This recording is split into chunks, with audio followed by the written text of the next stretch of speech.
Okay, good morning. We'll call the December 20th Police Pension and Relief Fund Board meeting to order. Dispense with roll call. Form is duly noted. Media was notified. You're fine. You sure? We had a request to maybe move item 8 up, but Jody, I think, is not here yet because of Dead battery. Dead battery. So I think probably the group, even though we go ahead and do our financial report, I think we'd still like the Stevens group to stick around and hear Jody's presentation, if that's okay. Sure. Sure.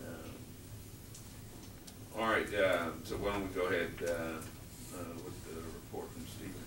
Okay. Thank you, Mr. Chair. Good morning, everyone. In front of you have the August report for the police pension plan. If you open your books, you can see the numbers that we always cover first. Total account value was $41,506,748. Add in $23,000 and change of accrued income, puts you at $41,534,34. Drop balance decreased from last month to $20,819,038. The previous months we were at $21,256,000 and change. I didn't catch both of those figures. Yeah. What was the decrease? A couple $100,000, about $400,000. Last month first was $21,256,827, and then this month was $20,819,038. Thank you. Yes, sir. August was another good month. We continue to have really a good summer when you kind of put all the pieces together. We've got some more momentum really going into the markets where we thought for a while the market was really going to the positive side on the indications from the FOMC that there would be another round of quantitative easing. We got that this month in the form of QE Infinity. And I say infinity, that's kind of the jargon on the street for right now, is there is no target dated in like there have been for the other programs, QE1, QE2, Twist, and so forth. So this is a little bit different structure. This allows them to purchase up to $40 billion of mortgages a month from different banks in the hopes that they continue to drive down rates for the mortgage market, which would then stimulate the real estate market. They're not having a target date allows them to not kind of run into that failure almost deadline where we've seen the market kind of run up until that deadline kind of begin to decrease and they issue another round of easing and it goes up again. So they're actually saying they're going to determine when quantitative easing ends based on employment now. So they're taking in, I think it's the first time I've really seen that they're taking in from the Department of Labor those statistics in regard to any quantitative easing. In that aspect, we think that you have an opportunity to, based on the other two programs, and since this has never been done before, so what you got to do is look at the programs that have been done, which are all the quantitative easing and the twist. You had a nice flight to quality in bond markets where they pressed down yields because the Treasury's been spending so much, so yields compress, equities have increased, and commodities have increased during the last few rounds. So we'll look to see if that happens again. Today, you're seeing a little bit of softness in the equity market, but again, it's continued to go much higher. We'll cover where we are last night in a few moments. Oil prices continue to kind of come off that bottom. They're around 91 bucks a barrel right now. 10-year has been a lot of volatility, although I imagine you'll see some of that volatility sucked out of the bond market with this new round of QE. As you recall, we went down in the second quarter to 1.4% on the 10-year. We almost bumped up near 2%. Now today we're sitting at 173. We'll probably continue to see those yields compress and drift a little lower. Europe is still out there. They're still having their issues of trying to figure out if they do a type of European bond bailout, what's that going to mean for Germany? You know, they're going to have to spend a lot more money and cover some debt, so they're going to have austerity measures. So you're still having some politics there, and they still have a long way to go. You know, we haven't had anything cataclysmic at this point in time. But eventually they're going to have some type of reform over in Europe, and when that happens, we expect to continue to see some downward pressure on as far as yields go in the fixed income markets. For the month of August, your plan was up 1.28% compared to a blended return of 1.1.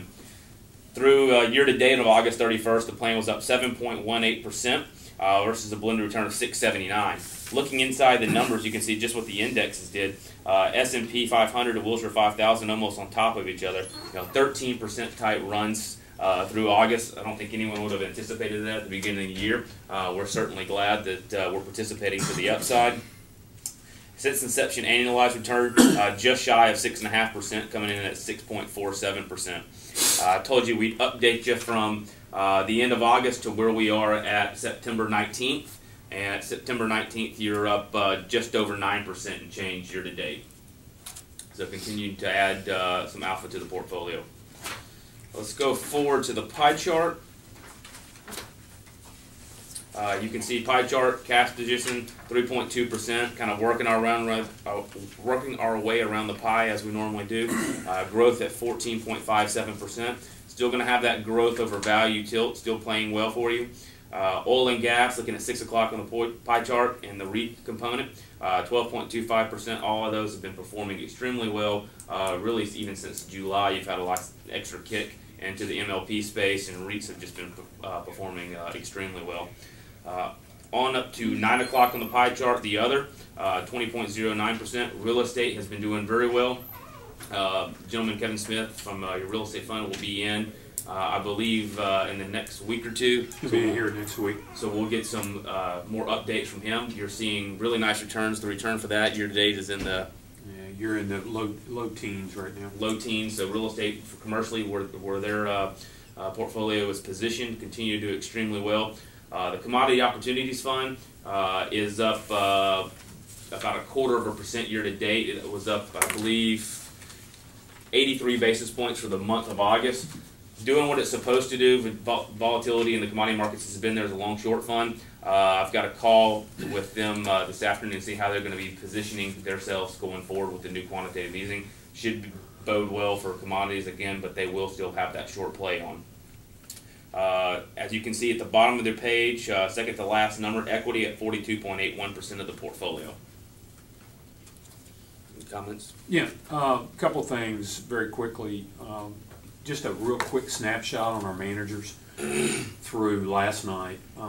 Indexes have really caught up with the active managers. We've had a broad market rally really since, I'd say, mid-August, definitely early to mid-August. But our equity managers are up anywhere from 9 to about 19%.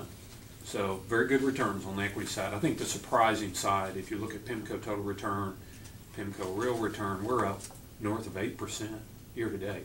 So we've had some help on the fixed income side, especially on the inflation hedge side, index side with PIMCO real return, and total return's done a nice job. We got two managers, JP Morgan Core Bond, which is up a little bit less than 4%, probably should be doing just a little bit better than that. So we'll be taking a hard look at that manager. And Federated Strategic Value, which is our large cap value manager, still very good return, just right around 10%, but dragging the index a little bit. So by the end of September, which is coming up here and very soon, a few trading days, we'll be able to finalize those numbers, so we may have some recommendations there. But all in all, equity managers have had a great run here. I think a lot of this was already baked in the cake with the stimulus that was announced last week. I think as of September 6th, when Mario Draghi and the Germans really blessed the deal over there on the bond purchase side up to $500 billion in US dollars, as well as a banking union that was put into place for the supervision to be looked at as the Eurozone in totality. I think that really brought some stabilization there, near term. Long term, still got a lot of problems over there, but it's calmed things down, which probably overlaid into our market, and then with what Bernanke announced, which I'm not in total agreement of, and I don't think the other two people sitting next to me are either, but it's a great fix short term. Makes everybody feel better. You're going into an election. Long term, though, there's a price to be paid for this. So we got to look down the road, take what we can get right now, and then try to be defensive if this thing starts getting volatile again, which is probably our number one fear. When you're up 9% already year to date, we're extremely happy with that. I think we probably would have taken half that at this point in time earlier in the year. So we've had a nice surprise this summer, unlike the last two summers. So all in all, good numbers. We're still a little defensive on the equity side, but a lot of times people would look at this portfolio and say, well, you've only got 42% in equities or in energy, international, domestic equities. That's true. We also have 20% in alternatives. So when you look at an overall standard deviation and you look at those two components, that's still probably, even with your old plan status, a little bit still on the risk side, and with the volatility we've seen on the equity market. So I think we're pleased but cautious, as always. Right. No, I just, as we move into the fourth quarter, I mean, most people think we're going to end the year very positive. The quantitative easing was a boost in the arm. We did not expect that to happen until they looked at the fiscal cliff issue. But if you think about the election, and as Alex just outlined, it feels like the Euro is attempting to do their own version of the quantitative easing. I mean, really, most of the foreign markets are following the U.S., so they're having their own recessionary issues that just feels like they're lagging us. So they're facing the same problems we faced in 2008. They just haven't had their Lehman default yet. So there, as Bo outlined, there are some challenges. As Alex outlined, the analysts are forecasting stronger earnings, and we are seeing some positives. There's still the outliers, like Federal Express came out yesterday and said their business is slowing down globally. Usually they're a good indicator of what's happening on the global basis. So all in all, I think you have to enjoy a good report. So these are good numbers. We hope we finish strong through the end of the year. We're certainly anticipating that. Just one question. Yes, sir. You had mentioned at some point becoming, it's out of context, but some point becoming somewhat defensive in terms of the impact that this additional round of quantitative easing will have long term. What do you see as moving to a more defensive position to? Well, the reason that you think about quantitative easing, you know, we've been told rates are going to be flat through 2015. So unprecedented, never had the Federal Reserve come out and give you a forecast of what they're going to do with rates for the next couple of years. Very unusual, okay? But the market's not buying it. As Bo outlined a moment ago, rates went higher after they announced the quantitative easing, which suggests that, really, guys, do we really believe we can keep printing money and not worry about this? So Ferris, your point is that if we do get defensive and we are worried about rates going higher, where do you go? Well, part of where you go is you enjoy the benefit of having money allocated to real estate, because tangible assets typically appreciate in value in inflationary environments. Right? In other words, what you already own is going to be worth more because it would cost more to buy it. Real Right? estate, So, commodities, you're talking about. yes, sir. Real estate and commodities, and then probably what we continue to do, which we've already done, is you continue to focus on dividend-oriented investments. Income, you know, anything that's tied to dividends and rates are kind of tied together, and they're trying to compete with one another. Those are the kinds of assets you look for. So we think MLPs would be nicely positioned. We think your real estate's nicely positioned. We like our commodities. You know, it might be that we'd want to consider a long-only commodity structure to in the event that because Goldman's hedging their position on the downside and upside. If we really think inflation's coming back into the market, I think it'd be appropriate for us to consider an allocation to that. So the other thing I'll tell you is that your mezzanine finance managers should be the beneficiaries of an increasing interest rate environment. They've been nice to have been locked in at these rates while rates have dropped. We're still looking for our first liquidity event to come out of that group, which we believe is forthcoming. So, Ferris, we think you're pretty well positioned here. There'll be a couple of things we've changed, but by and large, I think you're in a very nice position as we sit today. Any other questions? Okay, did we get an update on Jody? I know Jody, what, he was having, Was it battery? Yeah. His car wouldn't start. and so they were working on that. He was still planning to come, so we might ought to just push him down a little bit. I- He's on his way. I'm sorry, Bruce, can I just input one other piece here? Kathy told us this morning, we've got about $1 million withdrawal with benefit payments and an additional drop this month, and I always kind of like to keep the board aware of that. So we've got about a $400,000 withdrawal as well as our normal benefit payment. So we're up footings-wise as of last night, $42,152,000, but we'll be taking about $1 million out of that for a drop in benefit payments here. I guess, is Kathy back there? In the next, what, couple weeks, Kathy? 4 weeks, yes. Yeah, okay, so I did want to bring you up to date on that. Thank you.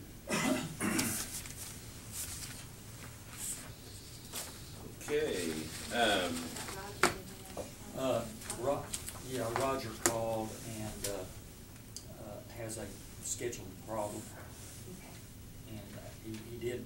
asked to let everyone know that nothing really substantial has occurred since last time he has attended. I think they began having had one joint retirement committee meeting. He attended that, and he will report at the next month's meeting. We did, and I'm not, have we moved on to the discussion of the municipal league, or are we on that item? Yeah, I guess you said item 4. Yeah, and at the last meeting, y'all had requested that I invite Elise to come as well, to talk about that, and so, we had a little conversation the other day, and he was not really aware at that time that the pension funds had a lot of issues with this. And so he asked me, what the reasons were, and I told him that, the primary issue was the fact that the additional contribution, well, two things. One was the contributions that would be redirected, I guess, to the city from lot fee, not mandated that they fund the local pension. That was one thing. The other thing was just the fact that it would be, in order to, I guess, for lot fee to stay on equal footing, then they were going to be maybe altering benefits for new pension members going forward, and so they didn't want the old plans kind of competing with new officers for benefits. That was not, they didn't want to rob Peter to pay Paul, so to speak. Is that a good summary of the issues? But there were some things in this that I think were positive, and the paragraph, I think, that mentioned the change in the Constitution that would allow an additional property tax millage, that was a positive thing. And I think the bonding deal, which I'm looking, where's that?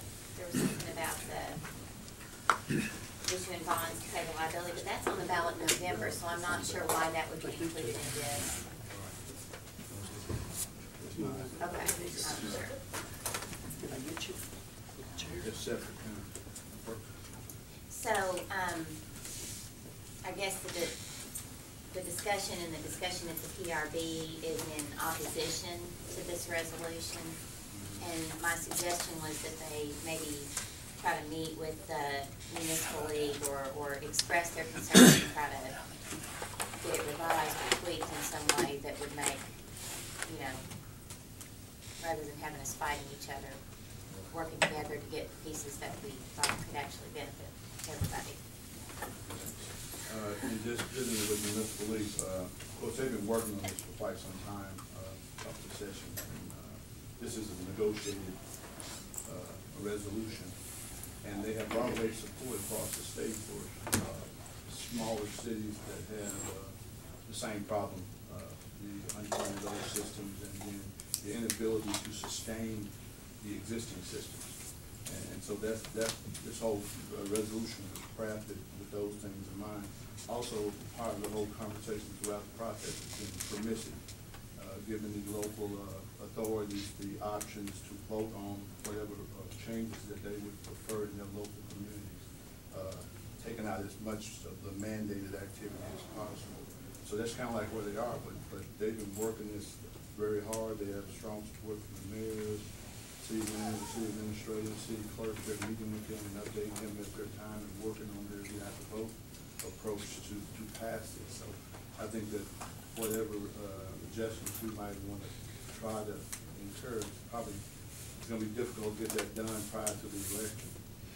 But I think Don is open as they go forward with the implementation of it. And I've had a couple of conversations with him since I was notified that I was going to be here, but to discuss what those issues are and how they might be addressed.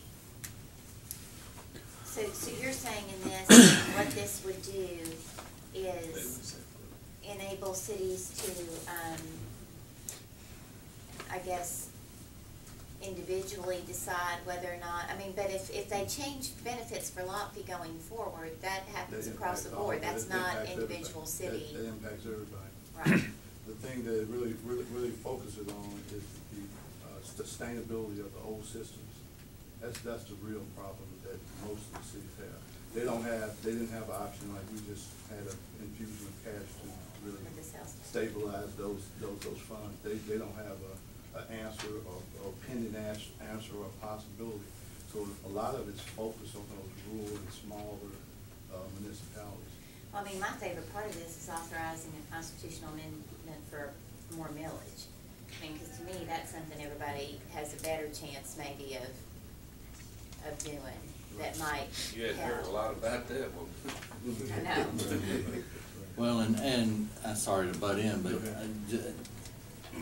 the smaller locations that supposedly are pushing this won't even pass the 1 mill, so I don't know why they want to be able to pass 2 mills, because they don't have the intestinal fortitude to try to go after 1 mill, never mind go after a 2nd mill. So I'm very confused, so I'm waiting for ODs to give me some insight as to where these folks are wanting to go. Because I'm supposed to price out some of this stuff. Right, they told me that the meeting last Tuesday, you were working on actuaries to focus So on. let me ask you this, has the meeting with the league and the PRB happened at Last all? Tuesday? Yeah, they had an organizational meeting, I guess you'd call it. Is that what you'd call it, Ferris? Or a semi-organizational meeting? Right. Tuesday morning, that we had that. And basically, they just kind of said, here we are, we're 2 guys from the Lofty board, and here's 2 guys from the PRB board, and here's the resolution, now what are we gonna do? And basically, they asked me to give them some of the numbers that I would have normally given the PRB anyway, and, I'm not sure what else I'm supposed to do. I'm still trying to figure it out. So if you got some insight for me, So PRB met with Lofty, not with municipal league? well, the league was there. Oh. Well, is the PRB supportive of this? They're not, are they? So the PRB's Bo- not, and both Lofty's groups, not? well, the official line from both groups is that they want to sit down and talk. And that's what I was asking, so the organization meeting you're talking about Tuesday, the league was there. Yes. Right. Next steps, kind of, where you go from So there. how was it left? They gave me homework Right. and set a meeting date in 3 weeks, to start, to kind of break this all down into some pieces and then start the discussion about the different pieces. So did you sense the league was open then? Well, I mean, based on the discussion, and of course Mark Hayes was the one that did most of the commenting, the way he always put this in front of both boards and Tuesday was that, this was supposed to be a conversation starter. Just to say, hey, there needs to be some things done, and they don't know what it is. And so they just threw out a scatter load. Now I sensed, and Lee and Ferris were there, so they may have a better sense of this, but I sensed that the league was not, Mark and Paul were not aware of the work that the PRB had done with underfunded plans to try to help them and to try to show them the way, and some of the discussions that we had here and we've had with 10 other cities. I don't think they were aware of any of that at all, and it was like, because it was a little bit like, well, you guys have to do something. Well, PRB is doing something. I mean, we're doing quite a bit, and I think that we've done some good. I mean, we've came up with ideas that you guys implemented. I mean, you have to implement them here at the city level, but I think what the PRB did for those cities was pretty good. And so I think there's some education going on too. Well, if I could just point out a couple of things, and I guess in terms of how broad-based the support is or isn't, is dependent upon who you're talking to. But I don't know about you, ODs, but I can't imagine this thing going very far when it gets a subcommittee of the legislature because of the tremendous. There's too many lack of details. That's right. It's so haphazardly, quite frankly, thrown together with this factual information. And let me just give you one as an example. It basically states in here that city governments have very little input, if any, into benefit increases. That's just inherently untrue, as we all know. I think maybe some folks out at the municipal league either, wasn't aware that there's a 75% requirement on the vote for any benefit increase resolution, which in effect means, as you know, that at least one city official's got to be on board to pass any benefit increase. And another thing, and this will come under, I guess, work that Jody will be doing on it, but to start with, the way the thing's constructed, it's not at all clear that it was pertaining on the front end to just new hires. It kind of depended on how you read it. But then as the opposition started mounting against this thing from the police and fire group, then I think the backup position was that, this is just to create a new tier for new hires. It does say new hires, Well, I know, but it's conflicting as you kind of read through there is my point. But nevertheless, and again, it'll come under the work that Jody's doing, but how can it not create a whole new series of problems when you pull out new hires from the lofty pool and create a new tier, and then in effect create a closed tier or a closed fund? That may very well, Jody comment on it, be problematic. But anyway, certainly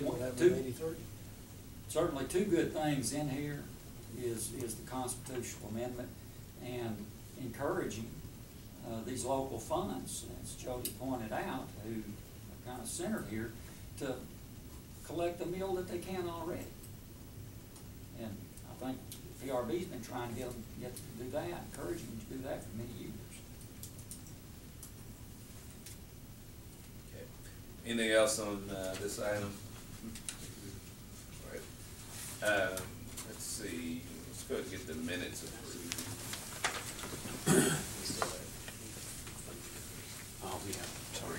Funding committee. I'll make a motion. Sorry. I thought we were Any finished. further discussion? All those in favor signify by aye. Aye. Opposed, minutes are approved. We'd like to now go to item 8, discussion of the funding committee. They have to do with your hair. And again, I apologize, we called in, I guess they told you, but, hey, one of those mornings, I guess. Somebody left the light on in the car and it was probably me. And then I couldn't find the jumper cables. Thought I'd given them to my daughters and they were gone. Anyway, we are here and have a report. I have 10 of these and I'll send it electronic, so if anybody needs to do that, we may have to share a little bit this morning.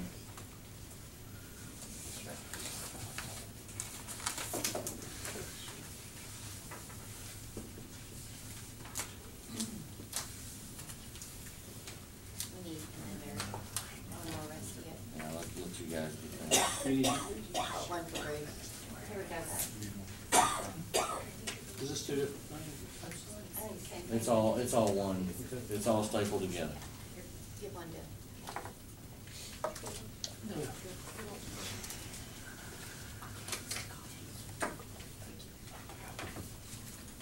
Well, Lawrence, I said I emailed one to myself. I guess I need one. I thought I emailed one to myself. We can share right now. All right, we can share right now, and we'll have an electronic version. So if anybody wants to sleep on it, use it for bedtime readings, whatever. Okay, what you ask us to do is, I guess a couple of steps here. One is just to update us where we are after the valuation and on a simulate, how the simulation looks going forward.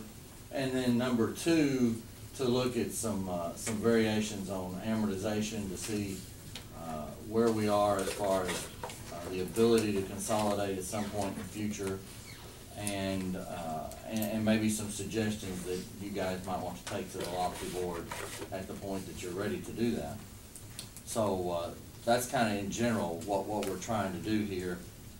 One thing is that we did update and I'm not going to go back through all the steps we took to do the investment simulation, but just to say in general that it was a simulation of based on the portfolio that you have and the projected portfolio. It didn't choose a particular investment return, and we updated those simulations with current investment environment, and then it created a whole new set of interest rate generations off of that.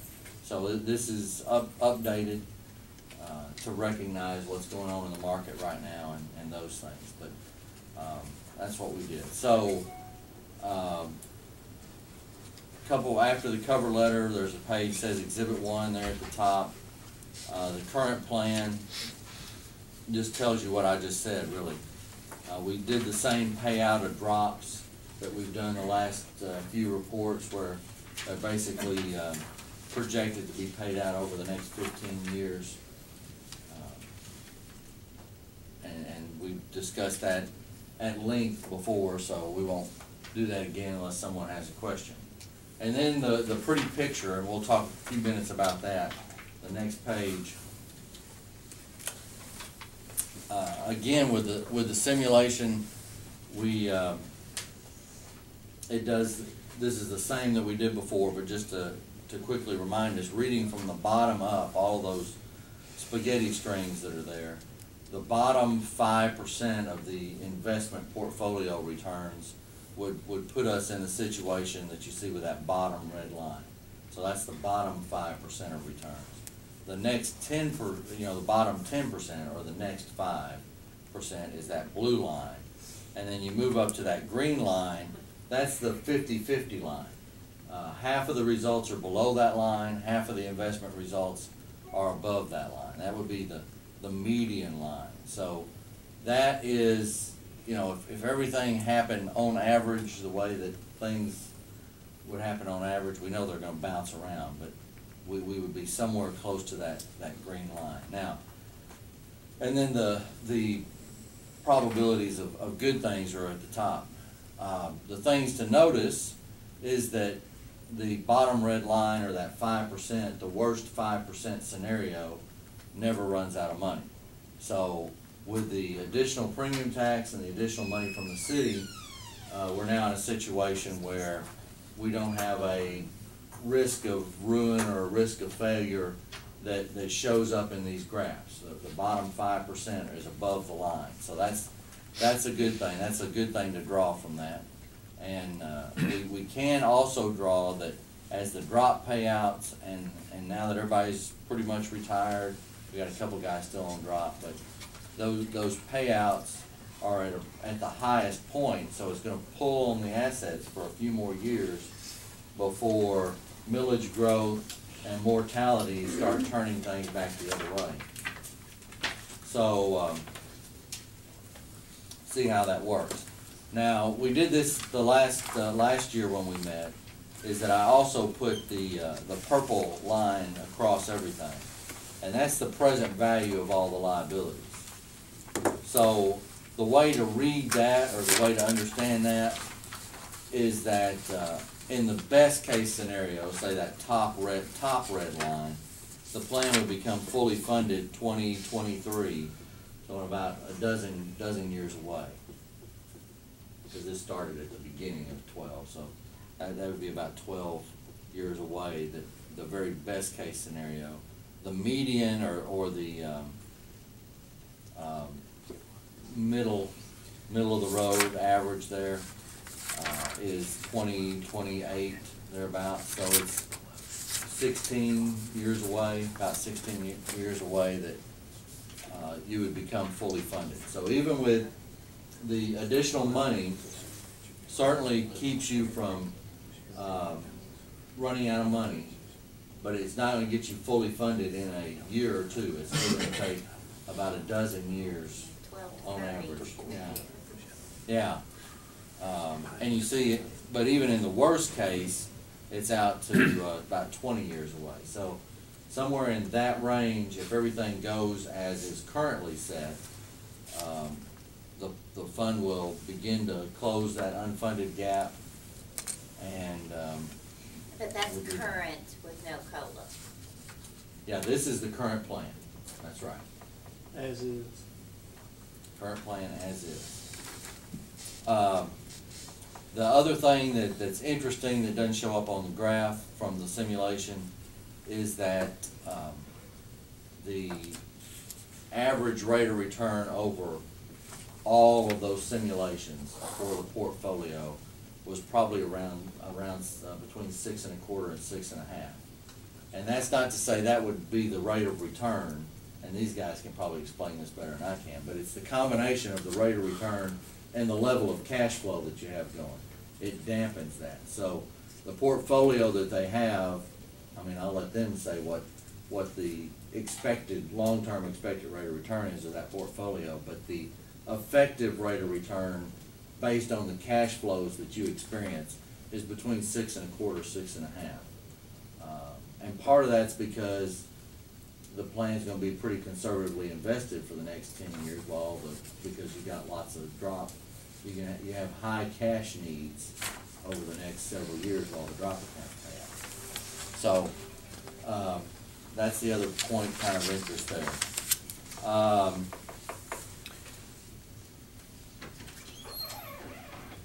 Okay, any questions about the picture, about the simulation, and what those results mean? Because that's what gets us to the other things, so make sure we don't have any questions here. Okay, so after the graph, we got lots of numbers.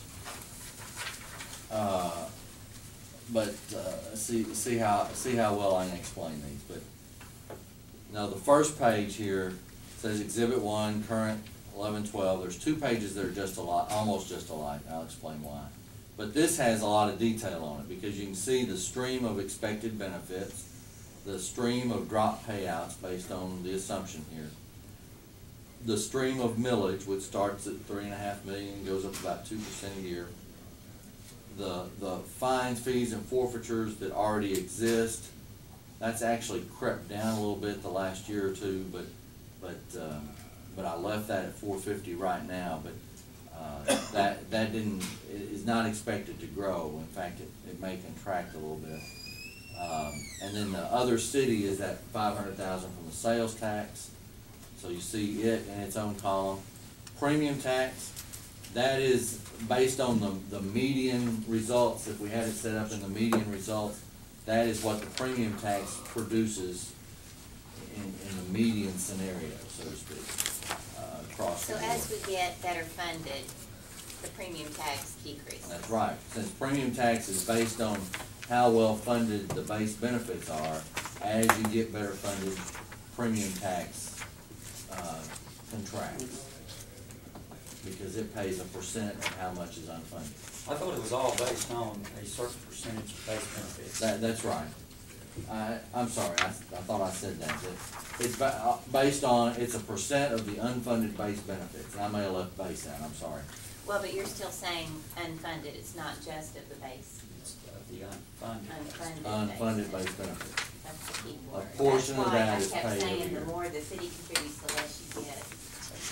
Yeah, it changes up the whole scenario. Right. So that's why you have to be careful about what point, Balance out. yeah. Right. So you see that stream. And in the median case, the median projected assets are listed there. And you see that they kind of continue to contract for a few more years before they turn the corner. What And is that that's what we exactly? talked about. Jody, median? Median is, it's the middle set of assets out of all those simulations. That's the one that's right in the middle. It's the green line. The green line, yes. It's the green line, basically.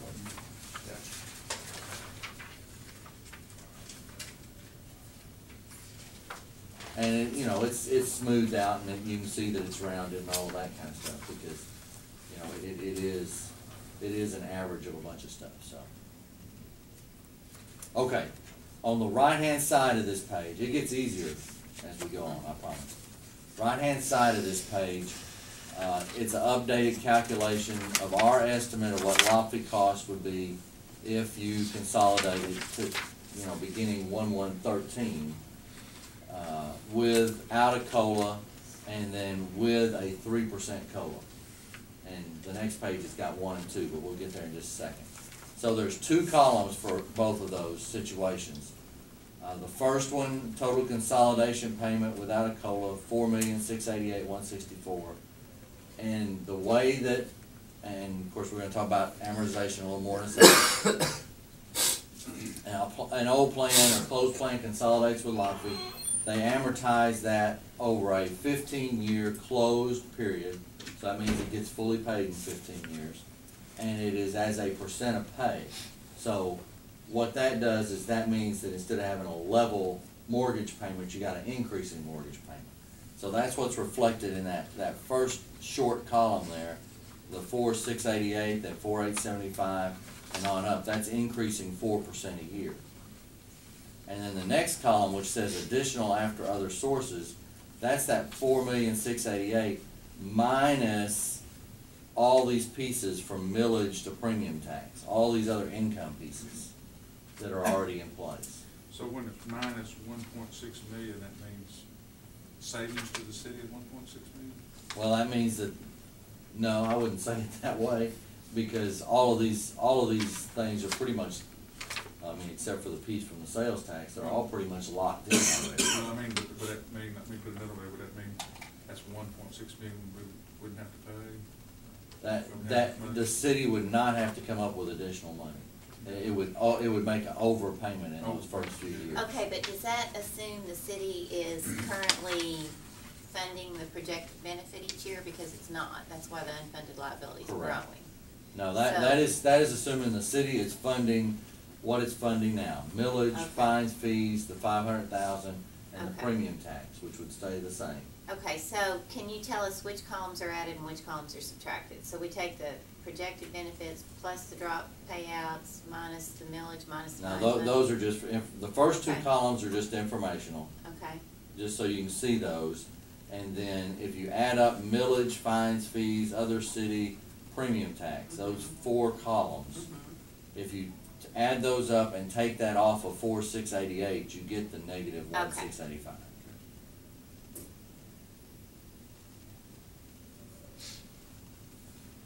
Okay, so as Lee's already pointed out, you have some overpayment, so to speak, in the first few years under this.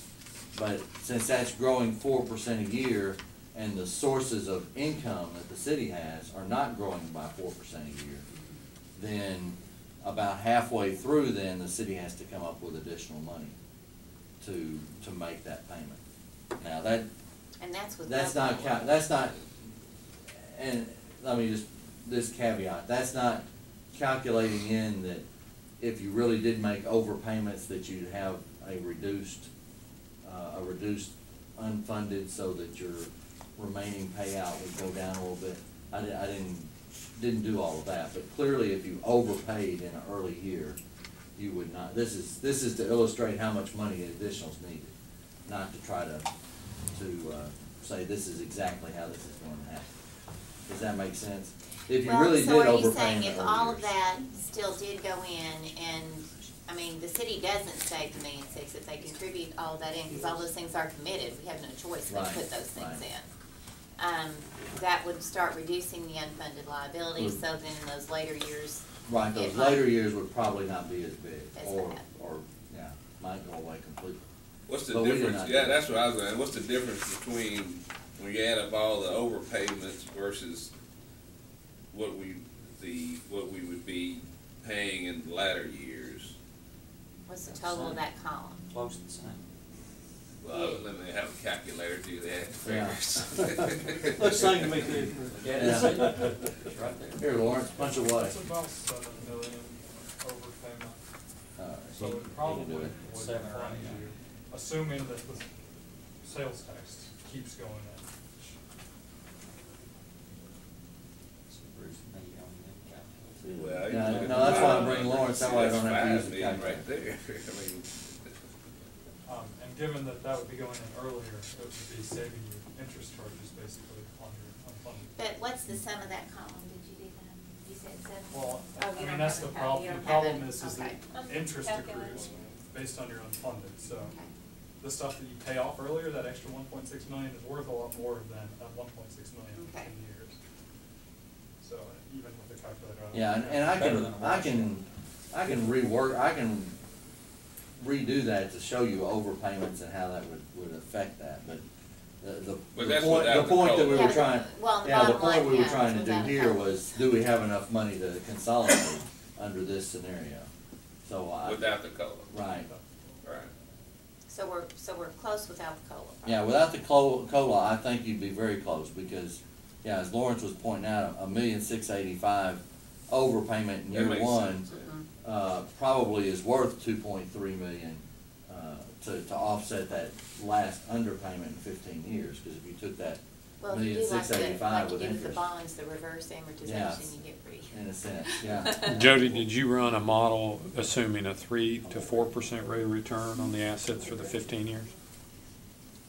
No. So this is assuming what rate of return again? The Yeah, this is assuming Lofty's rate of return.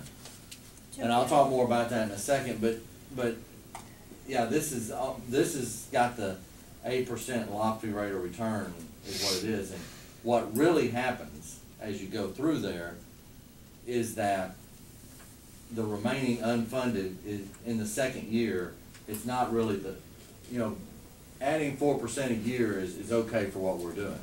But just so that we understand, it's not really adding 4% every year. The way it would work is, I've got, whatever, 72 million of unfunded, amortize it for 15 years, and then we go down one more year based on everything that happens. Did we earn more than 8%? Did Lofty earn more than 8% or less than 8%? Did more people die, less people die than expected?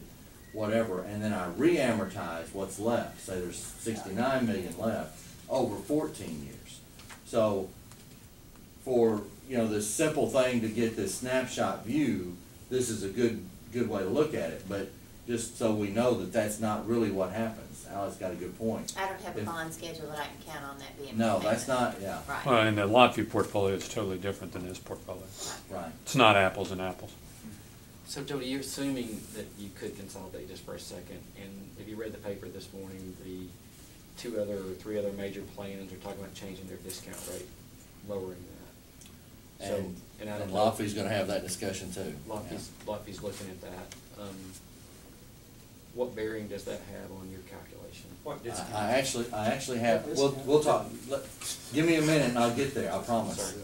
No, that's an No, that's excellent an question, excellent but, question, yeah. but I actually anticipated it, and I'll get to it in just a second.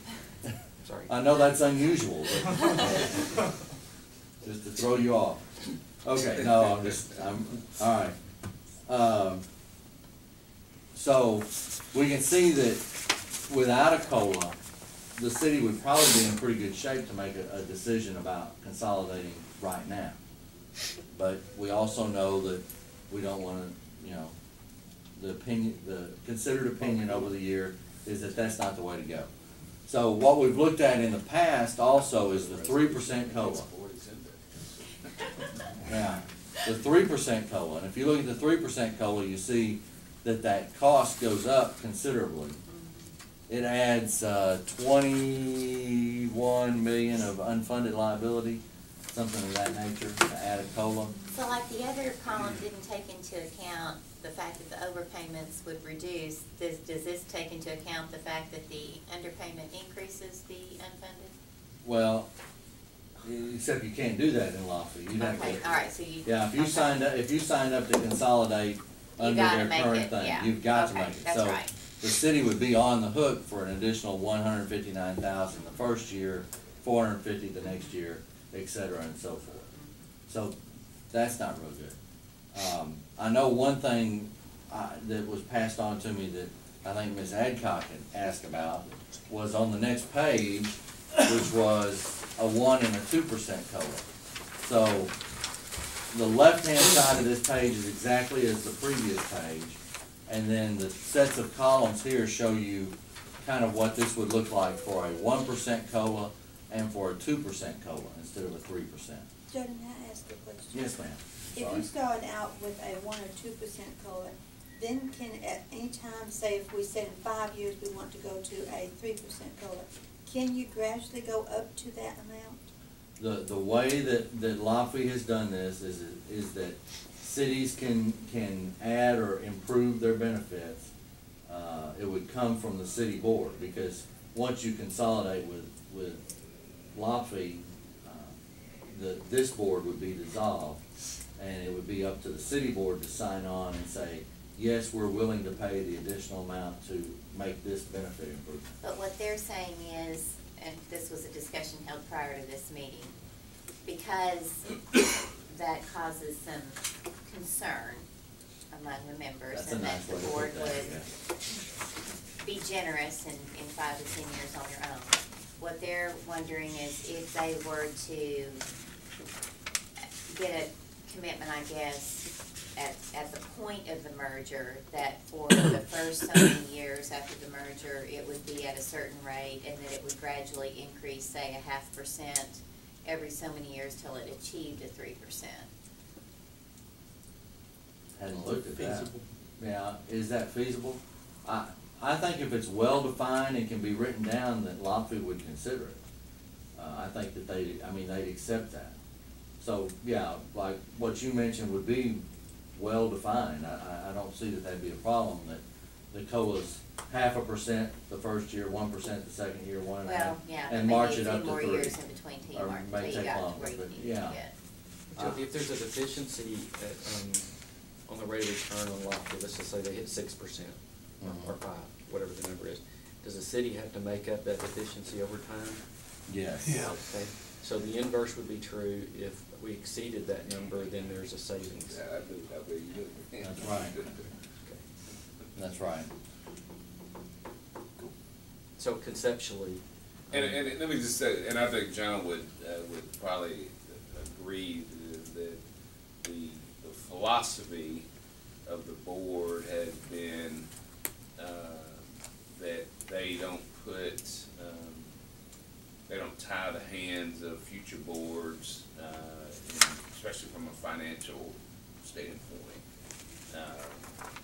That's been, I think you would agree, that's been the sort of the philosophy of the board, and I think the city. So it'd be an interesting discussion to say that we would, over the next 5 to 10 to 15 years, increase commitment, basically requiring a city board at that time to come up with X number of dollars to fund this commitment that a previous board had made. So it hadn't happened before, I would suggest. But isn't that what happened when this board committed $500,000 a year funding in the future? But it was a set amount. The sales tax, I'm saying this would be increasing, what I understand is that this would be increasing, basically, the city's commitment, 5 to 10 year period, and there's nothing in that sales tax, that, there's, the board, and with the sales tax, as you all know, could increase that amount, or decrease it. And now, I don't think they'll ever decrease it. That would be, so anyway, I just throw that out as a sort of a philosophical item that the board is typically not. I think the sales tax resolution says at least 500,000. That doesn't mean, I don't see that going down. It says at least. We always assumed that it would go up as the city increases sales tax. And if it's presented as an option to ultimately get to where we want to be, it might be something they would understand as well.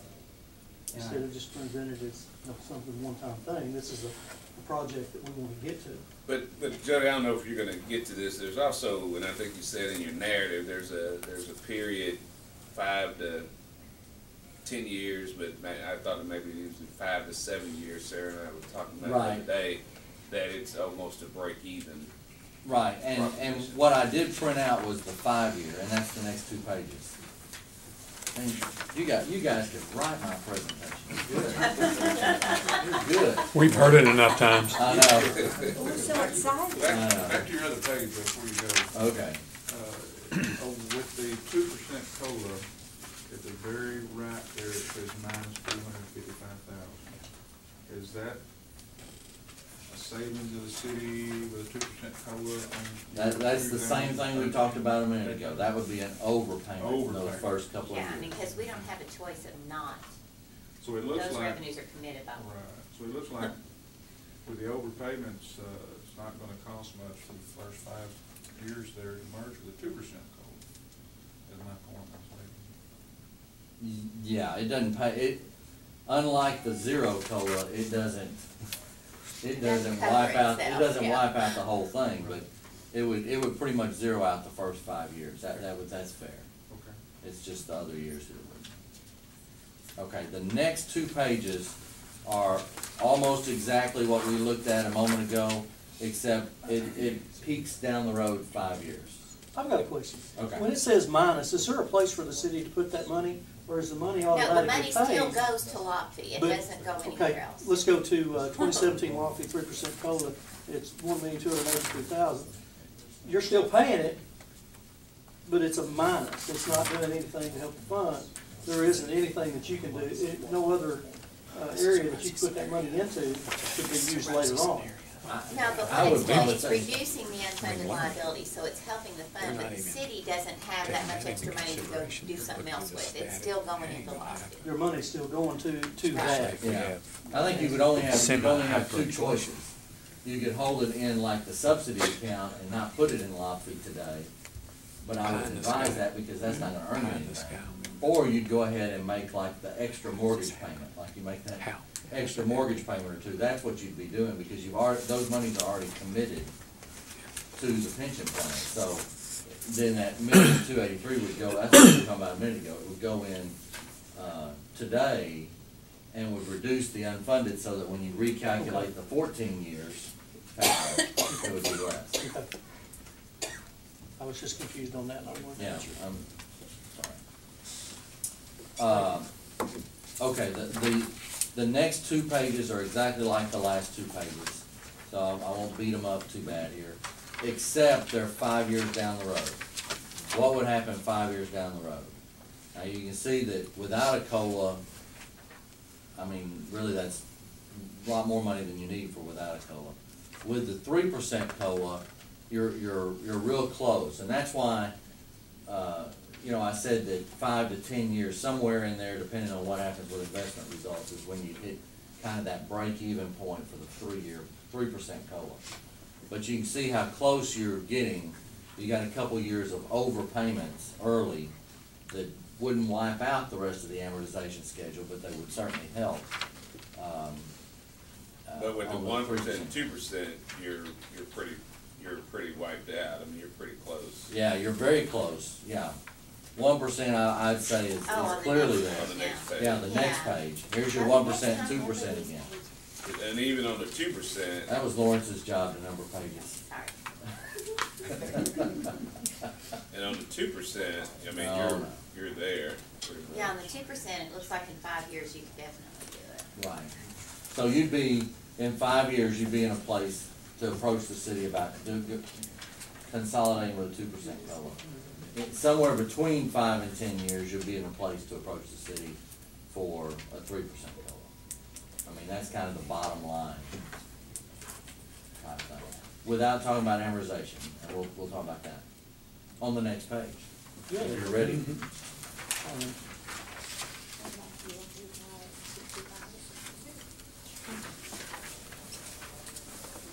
Okay, and since there is significant interest in the 3% COLA, I did this so that you didn't have 10 more pages of unnumbered pages. I did this once. Let me ask a question, Jody, Yes, sir. because this is kind of what I was Before getting. you do that, I'm gonna have to leave. I'll try to come back if we think we're still gonna be here, but I've gotta go to this press event. So Ferris, if you take over the chair, and y'all are done in about 30 minutes. Really pressed me to do that. Yeah. Smile. I got James here. I was kind of jumping ahead, obviously, because the 5-year scenario is what we've talked about, Right. prior. In your 5-year scenario, did you use the 8, or did you use the historical, I stuck with the assumed rate right now. So I even used on the that. 5 years? Yes. Okay, which is roughly about 1.5% to 2% better than what this fund's. Well, okay, I used the 8 for the LOPFI part of it, but to project forward 5 years, I used this median simulation. Okay, okay, So I used what is most likely to happen for this Okay. fund. all right, I'm that, sorry. that helps me, I that helps misunderstood me. your question. Well, I was 6, 7 pages ahead, but, Yeah, because that's the one that I think makes more sense to the three of us. right. Yeah, when I projected the assets forward, I mean, that was shown on the previous pages. Right, That was a median assets of the median simulation. okay, Right. all right, that helps me. So really, it on average is somewhere, well, it's probably a little less than the 6 1/4 in the first 5 years, Okay, is what the median simulation would be. okay, But, yeah, that's what that helps, Okay. thank you. But let me ask you this, once it is consolidated, LOPFI actually manages our assets, All the and assets it's are thrown commingled. together. So wouldn't it be more reasonable to use LOPFI numbers, which are better projected out than ours? Yeah, well, that's what I was saying. 5 and not on very out. well. Yeah. Correct. On that 5-year look ahead, I used your asset assumptions or your simulation to get through that 5 years, and then I switched to LOPFI assumptions after that. So, on that 5-year look forward, that's how I did that, is I used your assets and then I used their assumptions looking forward. How about on the previous ones that you've done, assuming 2013? Moving to LOTFI, you would have used LOTFI's assumptions. Yeah, anything I moved to LOPFI, I switched to LOPFI's assumptions when I moved to LOPFI. Thanks. That's how I did that. Gotcha. Sorry if I wasn't clear about that. No, I just. Oh, I got Okay, too far so ahead. what page are we on now? The page after we're on the page where it shows the 3% and different amortization levels? Yes, now I'm on the page that says various amortization options, and this is the last page really to talk about, so, if we get on this page, I think we can do the rest of our talking here. It says various amortization options, LOPFI consolidation with a 3% COLA. And what I started saying a moment ago was that, there's been kind of a considered opinion among the board in times past that they'd really like to consolidate with the 3% COLA, so that's why all of these are using the 3% COLA. So that we can talk about, you gotta hold something level so that you can move the other pieces around and talk about what those pieces do. Okay, so on this chart, the first column just as those expected city income sources. That's the sum of the 4 columns from those previous pages that we talked about. Okay, so I've just put that there so we can reference it while we're on this page if we need to. That's what the city's kind of committed, premium tax and all.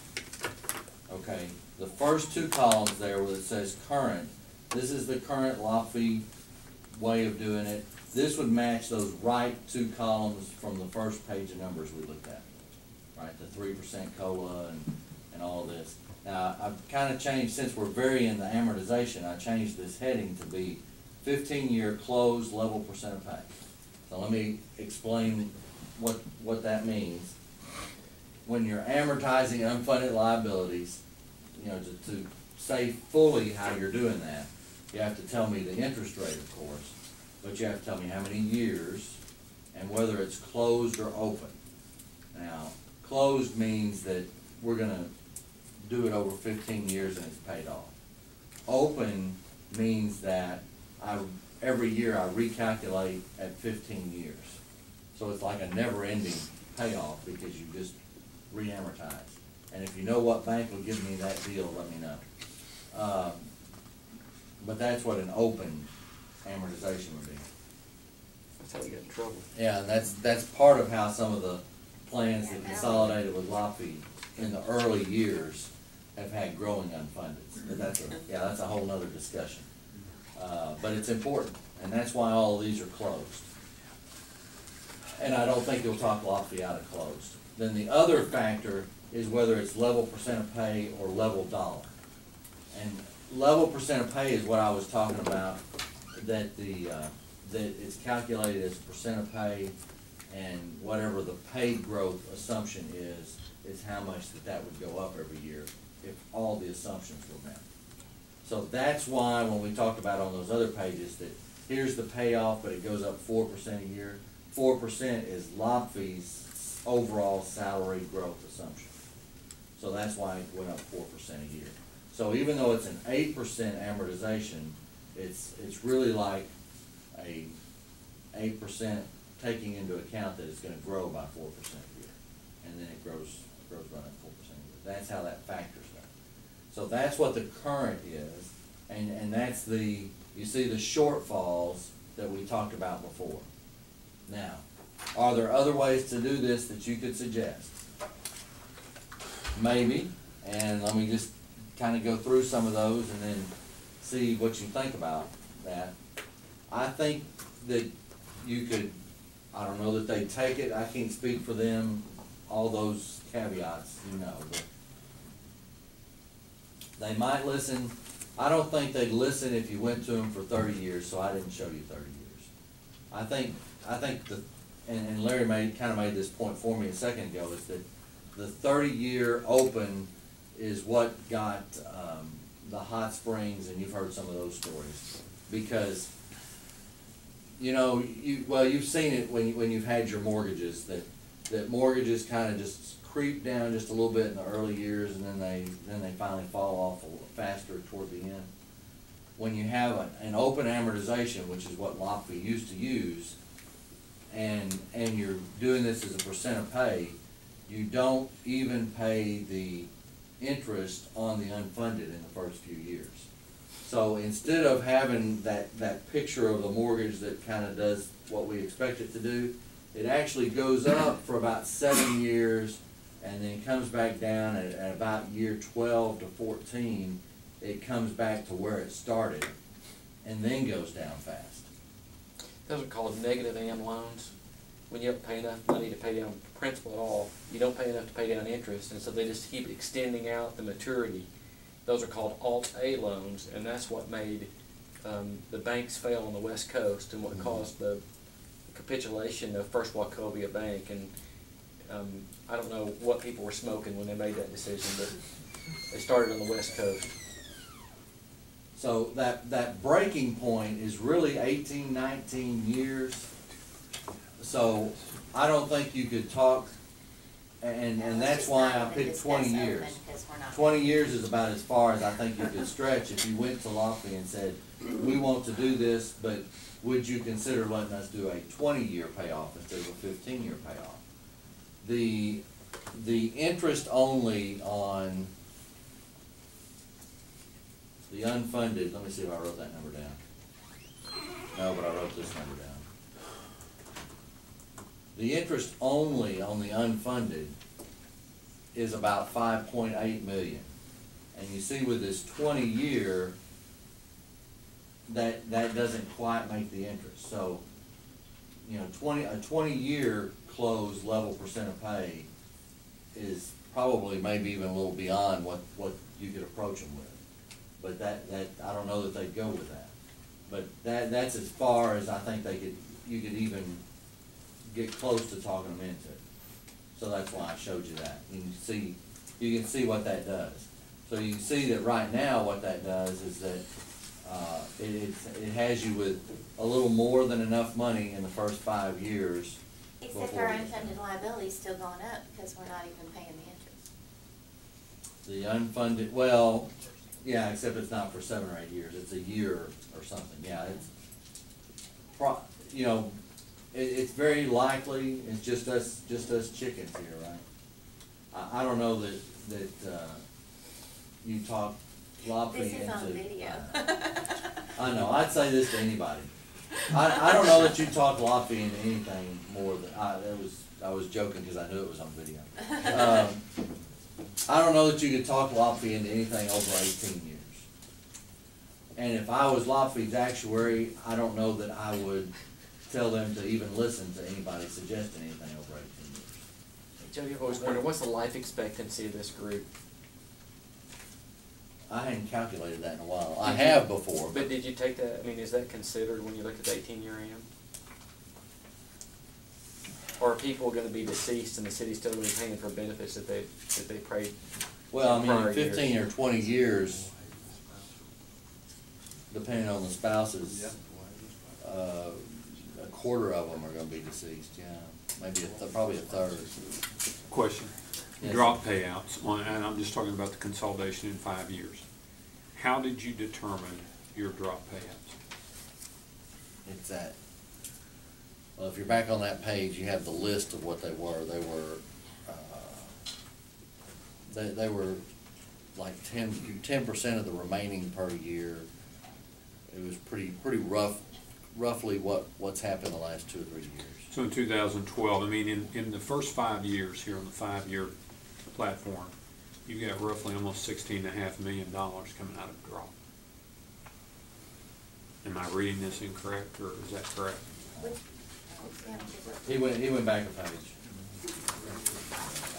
6, On drop 12, payouts. 14, 15, yeah, about 15 million drop payouts in the next 5 years, yeah. Okay, and you assumed a rate of return on your drop balance of X. What was that? Which is 2% less than market with a zero floor. It was 2% below the median simulation. So which 4. was about 4, yeah. Okay. Okay. But you still had to come up, I guess my question is, 2012, we've had drop withdrawals. Sarah, Kathy, how much so far year to date? It's, yeah, it's on the financials, let's see. I'm sorry, I didn't have a copy. That's fine. 3.5 million year to date. All right, 3.5, so we're $1 million above, Million above that, $1 million above that already. yeah. All right, and you've got projected $4.5 million for 2013. And that's assuming, I mean, I'm in my mind, I'm trying to figure out how did you come up with that $4.5 million?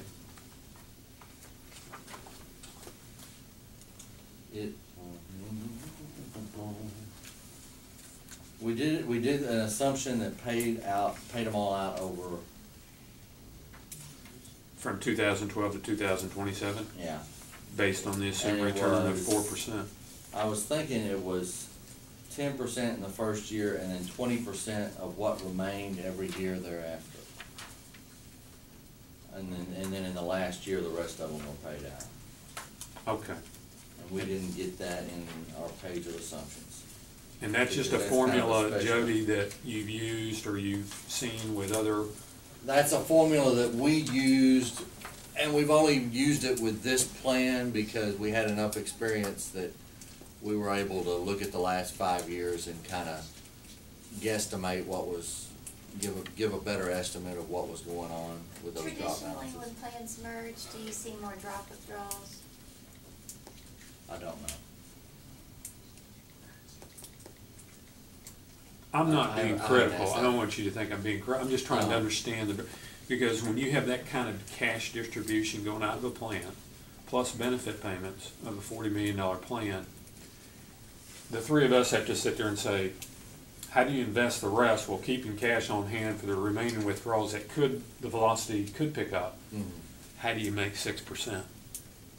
Yeah, I mean, I'm not trying to throw cold water on this, but yeah. when you take the assumed rate of return out of this, and I know I'm on recording, when you take an assumed rate of return, like you're saying, with the cash distributions coming out of the plan, plus the benefit payments that currently are being paid, I don't know about the other two sitting here, but that becomes a really large mountain to overcome. Yeah, And I mean, do you agree, Larry? And that's why the simulation had a fairly large amount in cash for the first several years of the simulation. And you know, and when I simplified it and said that it all came over the 30 years, that the median Right. over the whole 30 years was an average of 6.25, that's really what it is. It really, though, with the simulation, the rates were very depressed in the first several years for several reasons, because the portfolio looked different and because the updated interest rate generators said, here's where we're at on the interest rate curve right now, and started from there. So short-term money rates that are in the simulation are, and I know I'm speaking a different language to them, I'm sorry, but the money market rates are much lower in the first several years because they're below the long-term mean. And the Fed's saying, even though that's all data dependent, the Fed can reverse course in 18 months if the data. Right. I mean, you know, just because they announce they're gonna keep rates low till 2015, Doesn't doesn't mean really it's gonna work. happen. Yeah. The problem is, if you try to keep, right now, 22% of the portfolio in cash to meet drop withdrawals, which is really what which is Had to not do. enough, by the way. Yeah. It's not enough, but that's what we've tried to do. You overlay that in the future 4 years after this year of a 20, 15% at the minimum cash that you're not getting any return on, and the rest of the portfolio either has to raise its risk bar to make up for that. But if you stay steady, that's why I get back, if you could run this same format with a 3.5%, 4% rate of return, then it would tell you out here without a COLA and with a 3% COLA, how much those numbers would change. Right. A more, let's say, knowing what we're facing. Instead of a median, maybe Yeah, maybe the not a worst 25th case, percent. not a worst case. Yeah, but maybe that 25th percent line. That instead of way, the the city median and the line. board members have an idea, hey, this might be more relevant or actual, but we might do better. But I think this is a little high based on what we're faced here with, and especially since we already know drop withdrawals are at a faster pace in 9 months of the year than what you Than projected. what we projected, right? My take is drop withdrawals may increase more because the economic climate for these folks is probably going to be tougher, so therefore they may take drop out earlier, which may be a benefit, and it may not. Yeah. Sounds Do you like agree, it. Larry? Yeah, I do, except I kind of sense that in today's market environment, when everybody's nervous and rates are low, that the options aren't very good out there. Yeah, right. And I went and checked annuity rates last week to see what people could go get, and those are around 3%. And so really, this fund has to hit a 5% hurdle to kind of keep pace with what the other options are in the market. And I think that people, by and large, do what's in their own best interest when it comes to their money. And so I think that's the threshold you have to compare to. Well, and if you're having a year like we are right now, currently, 9%, they know 2% less the market rate of return, that word gets out. Yes, sir, it does. The velocity of moving out of drop lessens. We've been And we around always this say table. that. They always pull out the wrong year. It's the year. I wasn't gonna say that, Yeah, but well, correct. that's what happened. But I mean, Ferris Lee, all of you all have seen that, right? So the more that word leaks out, which is not a guarantee that we're gonna still have 9% by the end of the year. I think we just leaked it. Yeah. Well, that really wasn't my plan, and no, I'm not running for president, but, you know, sometimes you say things that, No, I thought it was accurate. Back to exhibit 1, Jody, Uh, on this 20-year amortization spread out. right. With a COLA, I keep using the word savings, but that's overpayment, what it is. It's with a COLA on the 20-year spread, it is overpayment of $1 million in 2013, Yes, sir. and it continues on overpayments down to 2017. Right. And then those overpayments can apply to anything below 2017, is that correct? Right. And so just like we talked about before. Right, so you're looking at year 2022 before the city would probably make any kind of payments with a 3% COLA merger law. If you could talk them into a 20. If we can talk them into a 20-year amortization. Then then on your other column here, where it's a level dollar, that's just a constant payment.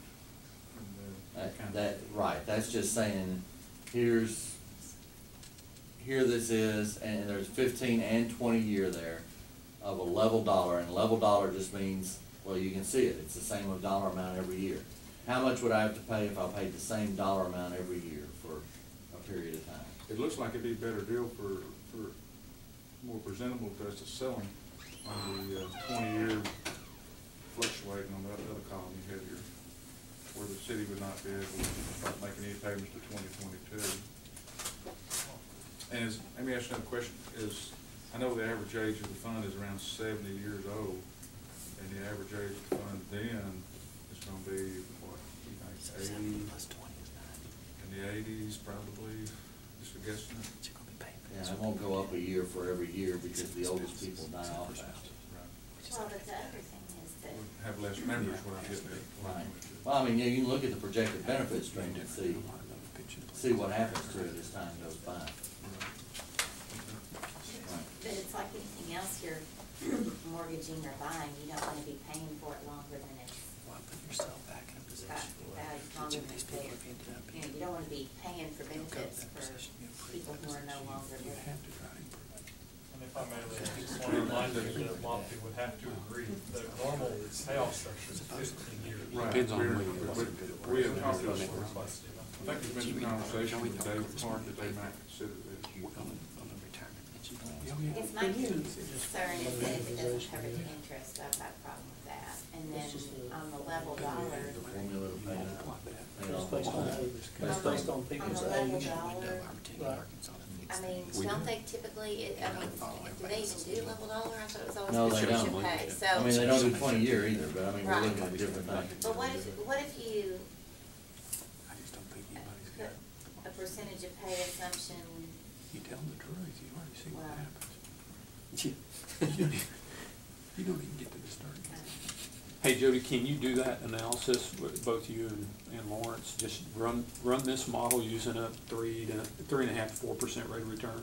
Well, to look at where we are in 5 years? Yeah, yes, sir. Yeah, we could easily substitute, instead of the median projected assets, Just a lower. substitute the 25% line. Well, make no median mistake, that's not assets. where we're trying to take you. No, I But understand. I just think it's just good to know what it is. yeah, I we mean, need that range. I think we ought to to be know what the looking at. good, the median, and the bad is. I agree. And then the probability that we're gonna hit, which is what you did Which on is- the simulation. Which is why I we mean, did I will it. tell you, by That's and right. large, Jody's done a really, Yeah. I'm not trying to pat him on the back here in front of everybody, but he's done a nice job. Larry, you probably did most of the work on the analysis, large did most of the work. forecasting. All the smart work. But these kinds of numbers for the first time really give us a picture of what the cash flows mean, what the COLAs mean, stabilized with a certain cash flow, be able to forecast what those numbers are gonna extrapolate into, and then discount back to present value based on a Lofty calculation is really an advanced model compared to what you've seen in the past. And Jody said something a moment ago that may have been missed, but, you know, he's basing this on your actual experience, right? He's using this based on the actual experience of Lofty, right? So we're taking some of the hypotheticals out of the market and using your actual results, and that speaks volumes, because that's what lends credibility to the structure. But Larry, back to your previous comment, if you lower the projected income return for the fund down, that significantly, in general terms, isn't quite obvious what that's going to do to it. Yes. We just don't know what the Yeah, number I is. just like to know what the number is for Yeah, every- instead of being somewhere 5, 6, 7 years before you're there, it's probably 9, 10, 11 years before you're there. Exactly, and another aspect. But we don't know that number, we'll have to Work find what that work from number a Ferris, what we're trying to do is work from a baseline, kind of like what his hurricane chart does. When does that, you know, what is that telling us at what we feel like are the minimum returns? The other thing you can do on that line, Ferris, on the other side of the equation, is take what you've earned here in the green number and use that in some capacity on the upside, so that there's not a doomsday approach. You do both. And there's not an overly optimistic approach, it's a realistic approach, and I think that's the best we can hope for. Well, and you know, you guys may be right, and practically speaking, you probably are. But doesn't that just emphasize the fact that we need to be considering consolidating sooner rather than later so that we can get the money into a large pool and not have diminishing returns? Doesn't it? There's some merit to that. I want to say that again. Okay, if I understand what you're saying correctly. In other words, if you got a higher discount factor at lot fee than you do on your own fund, it behooves you to take advantage of that early. That's the net result of what you just said. That's what he's saying. Yeah. Yes. The concern is, I guess,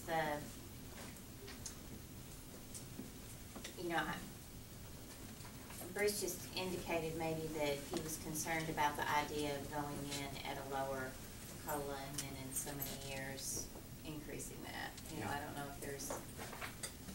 That's where you make the decision, the other variables. Without a COLA, low COLA, 3% COLA, all those things. But at least you know kind of where you stand based on those return assumptions. Yeah, points very well made first. But the 2% COLA option, which right now under this scenario looks like a realistic 5-year target, like that would be a pretty good move in 5 years. When you look at it instantly, it doesn't look as good. We're not there. Yeah, if you, and Larry and I were just talking, if you change that assumed rate at lot fee, like what we're seeing with the other two plans in the paper this morning, Jody, that changes that number. It changes the commitment from the city of Little Rock. And the last two columns is to give us an idea. The variables. And and this is the last thing I'll beat you up with here, but the last two columns say possible assumption change. Lot fee had a report at their most recent meeting because of a scheduling issue. Their actuary was not able to be here to discuss it with them, but I got it and read it anyway, because I love actuarial reports. What did it say, Jody? It talked about all of their assumptions, but the bottom line is that they're going to suggest that the lot fee board look at either lowering the 8% down to 7 3/4 or 7.5, and possibly lowering the long-term salary rate. Now, the columns that I showed you here is the effect of, and I'm sorry, that ought to be in the title. That's a boo-boo. That's the current though, right? This last two columns is 7.5, 3.5. What the current is 8% and 4% that we were talking about. But at the far right, and I don't know what lot fee will do, and the actuary gave them like 5 different combinations to look at. If they were going to do anything, I would guess that they would probably keep a 4% spread. I'm just guessing. It's my gut here. They keep that 4% spread, but they probably would bring it down to 7 3/4, 3 3/4, or 7.5, 3.5. So I showed you 7.5, 3.5. Just so that you can see those last two columns would compare with the first two columns there. So you can see that. This is the current scenario. Yeah, the current scenario, 6.5 million would go to about 6.9 million if that's what they do. So if they do change those assumptions in that fashion, you can see what the effect on the current lot fee consolidation amortization. And I realize that's having to wrap your head around about 3 concepts at once to do that. It took me a minute to say it. So if you look at that 6.5 million column compared to the $6.9 million column, that's the effect on a consolidation if they make this particular assumption change. And I'd say that that's one of the more likely of the options that they were offered. That's one of the more likely. And when do you think they would do it? They're gonna talk about it at their next meeting. So I was gonna say, Jody, and I know this has been a ton of work, but if after the next meeting, they adopt a new assumption here, and we consider what we've just been discussing about the first 5 years, how much extra work is it to plug in those different rates and spit all this out again? Oh, like these last two columns? Well, like this whole, Well, the model is set. I mean, I can move an assumption or so put you in a can change different it projected and asset. it just sprinkles down with the new Yeah, numbers. I mean, we're Because it holding, does make we're holding the everything- people the same as Right. the 1112, and these other things are really pretty straightforward. So it's not like another study fee is what you're telling me, right? That's right. Yeah, we could do that. And in fact, I think we've talked about 2 or 3 things here that I'll follow up and send you guys. That'll be, it'll just be making a tweak on the model and send it to you and let you see that. Well, I think those are important changes to make. Are there other things that we need to think about here? Are there other things that you wanna see? Yeah, tell me other things, now that we've talked about them, tell me other things you wanna see and I'll follow up and send that to you right away, but. Well, and I guess one of the things they'd asked for, which I don't know if it gets this much different place, because if you increase what the city's contributing from the $500,000, the premium tax goes down sooner, and the column out to the side maybe changes, but we've got the increase in the column over here to add to that, so it doesn't really change the big picture much, does it? No, and the additional money, every additional dollar from the city does not take a dollar out of premium tax. No, I But know it does that. take some out of premium tax, yes. What percent? That's an excellent question. Scale problem. What if the city contributed another $250,000 to the 500,000, added to the 500,000? What's your gut feeling on these numbers changing very much, or not taking away much of the premium tax? There's too many levers, but that's easy to plug in. I mean, I could do that and plug it in and send you, a similar sheet with that extra. But the thing we have to remember, if that happens, is that when we're looking at the column on additional after other sources, we have to add the increase, the 250, to that column to say what the real change in the Yeah. other sources is for Yeah. the city. Yeah, correct. Let me ask you this, Jody. Why is Lofty, it's a fair question, opposed to extending the amortization period when they're dealing with funds who obviously have a lifetime well beyond what they would be extending it to? I mean, it's kind of like, why would you require a 15-year mortgage when you've got people that's clearly going to live 30 years? And, I mean, I was just wondering the logic from Lofty's perspective. Unfunded liabilities. Well,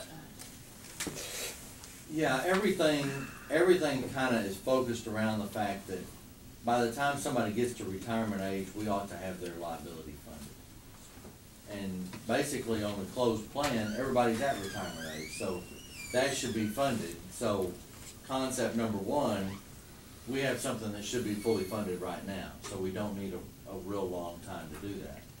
Kind of looking on here, the plan as a whole, after you consolidate, yes, it goes on forever and ever because of the new people, but that piece is gonna be different. The other thing, especially with the pressure gonna come from the new GASB rules, and I'm not gonna wander off into that dark rabbit hole, but the new GASB rules are going to, they're going to push a lot more disclosures onto the cities, and the liabilities are gonna look even worse than they look now. I mean, we know the liability is the liability. What you have to pay out is how long people live and what the promised benefit is. But how you value that can change significantly, and there's gonna be a lot of pressure on that. And one of the big things in the new GASB rule is that any change to retarees gets amortized over 0 years. Right. You gotta Because pay it it's off supposed to today. be fully funded as of the date they leave service. So there's a lot of pressures, and I don't know if the Lofty Board's thought about all these issues, but from an actuarial standpoint, there are a lot of pressures that push for a very short amortization, or maybe shorter than what we might normally think about amortization period. I mean, I'm just thinking from the perspective of you have all of these old, closed, underfunded funds that everybody wants to see go into Lofty, and that should be what happens. And I mean, we can talk about why we're not funded. Yeah, we should be, and we would be if we'd been funded. All of them would be, and that's just the nature of it. But what we're dealing with, the reality of it is, we're not. And we've got to figure some way out of the problem, or at least the best alternative. Of course, I know that's the reason we're doing all of this. Try to give you some alternatives. Yeah. I think I've, went around the tree maybe one time too many, so I'm gonna hush and just let you guys tell me what other things you need or ask me any other questions you might have. I would like to, Jody, to see, plugging in another $250,000. Okay. In addition to the $500,000, on how it weighs, not taking away from what Sarah was talking about the term. I got you. And also, You want that today and in 5 years, or you wanna see Well- it today and in 5 years? Or? yeah, today and 5 years, and Okay. 5 years later, start off with a COLA at 2% for the first 5 years, and after 5 years, graduated up to a 3%. Is that, make that spread and see how that kind of looks on paper for us. But I'd like to keep the amortizations at the 20-year level and see what the 15-year level is on all this. 250 add, and the 2% for the first 5 years, 3% after the 5 years, and then do it on 15 years for amortization and a 20-year amortization. But let's wait and put in the new, And look at it with the lower expectation Lower as well as expectations the on median that. expectation. Thanks, Okay. sir. Appreciate it. All right. Sorry. Used up all your time. Okay, so the 250 additional, a different COLA setup, starting off with 2%, growing to 3%, and then also to look at not just the median assets, but maybe the 25% level of expectation. Okay. and hopefully we'll have the benefit of whatever Lottie decides at the next meeting on their recommended assumptions. Right, and they won't meet again until December, but that's correct. But that's when they'll talk about that. And I have one question, this is not anything to do with your study, it's been asked for me to ask you this, police officers.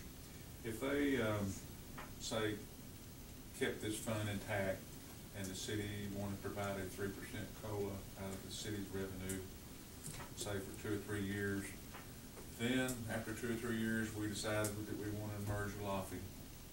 Would Lofty honor those COLAs that the city has given us, or would we start right back where Well, we square are you one? talking about like a local type of thing again and not going to the fund? Right. What No, we've no. discussed, well, I'm just gonna tell you, I don't think the city's gonna be open to that concept, because one of the issues is like that 400 and some thousand that Yeah. we just paid out in local supplement. While that wouldn't have substantially reduced the unfunded liability because it's not a recurring amount, it's still money that's gonna have, I mean, it would have reduced it by that amount. By doing a local supplement, instead of putting it into the unfunded liability, we didn't reduce the unfunded liability a penny. I understand. So, I mean, that's not something I think the city is gonna be open to doing. Right. And I think that the, I mean, I just don't think we want to try to get into the practice of doing that on the side rather than going through the pension fund. It's just very complicated. Well, Yeah, it caused a lot more problems than Well- was expected. My point was, if you gave a 3% COLA, say next year, the city did, just gave us a 3% COLA, and then we would decide to merge with Lofty with the next year, Lofty wouldn't honor that 3%. Lofty's gonna honor whatever benefit level the But it has the to be a plan says benefit is level being that's in the paid. plan, and what he's talking about is outside the plan, because Lockheed wouldn't grant us an increase, or I mean, PRB wouldn't grant us an increase under the current situation. That's what I'm getting at, yeah. Yeah, that's what he's That's getting what at. Yeah, well, and I mean, I'm sure Lofty would honor the current PRB level plus 6% for everybody. but of course, the city has to sign off of it and agree to it and all of that at the point that they consolidate, just like they do any other benefit model. Because there have been cities that have consolidated with, you know, like volunteer plan would consolidate, everybody's, here's their benefit right now, we're gonna give everybody an additional $50 a month at the point that we consolidate. And they've done things like that before. But it's one of those things where LOPFI only agrees to it if the city and the local board all agree and they all sign off that the city's gonna be responsible to make that payment. Short answer is no, but the long answer is you can have it calculated in. Yes. All right.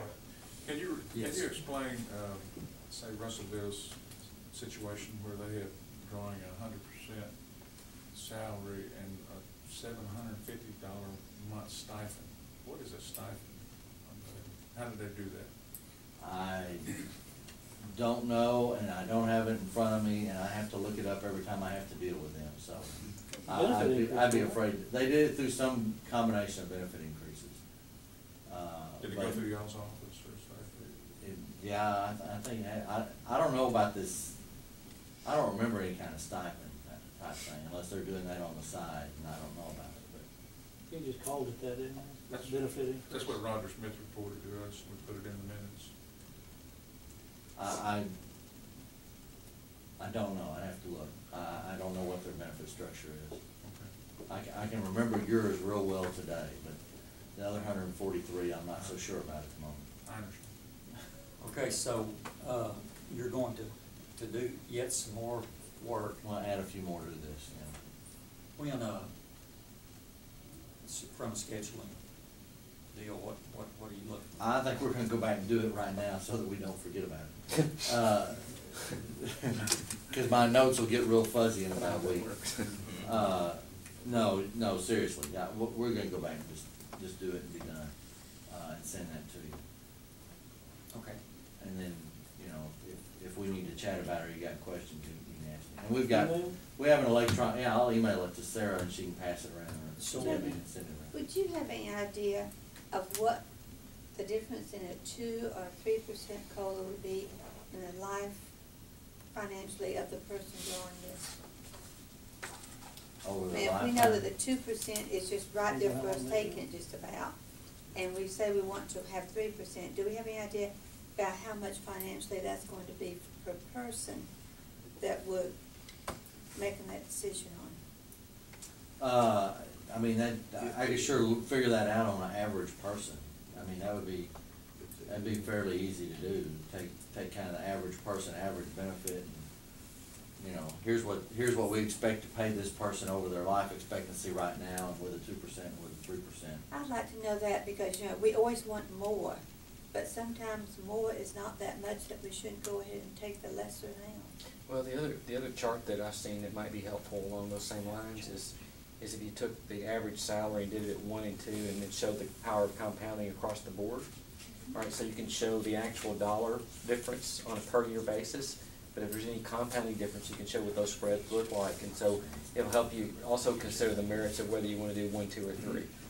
Yeah, I can put all those side by side. And I would like to know that because, you know, if people are retiring, they're not going to have another 40, 50 years. We're talking about probably, what, 20, 25 years after retirement? Yeah, on average, yes, ma'am. If we could have an average on that.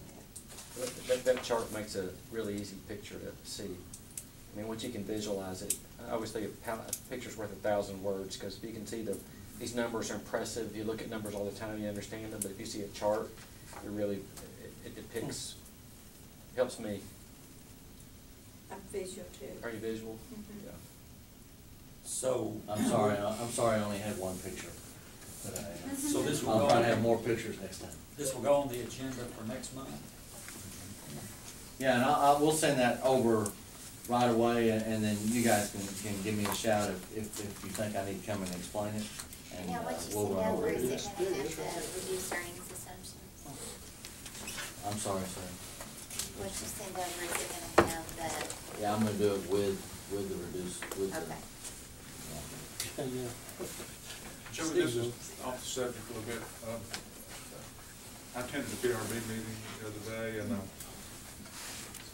may have misunderstood Did I hear you say that at the next PRB meeting that you were gonna ask if the fund be 50% funded before a cash flow study is requested, they can request a cash flow study?